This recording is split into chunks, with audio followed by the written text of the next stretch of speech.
I get the impression that you guys are constantly improving. Every little detail feels like it was really planned to just bring the most convenience and the most comfort and the most value is the only word I can think of, but it just feels like it's so well designed and just feels really intuitive, I guess. I'm Rachel Woodward, and I'm Keith. And we live in Castlebrook Crossing in Yukon, and love it. Home prices out here are so much better than they are in Philly, so we were able to select and build, and we were really, really pleased. We went from a small little galley kitchen with a couple of cabinets to just this wonderful open space, this beautiful island. Everything in the kitchen is amazing. I love it.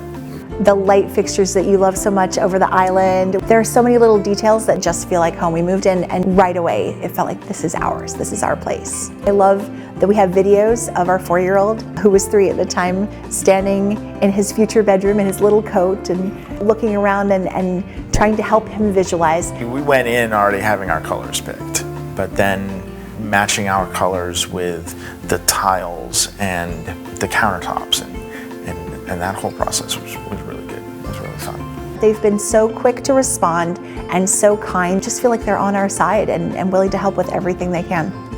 Absolutely recommending it. 100%. Yeah. We've been very happy and just love our home.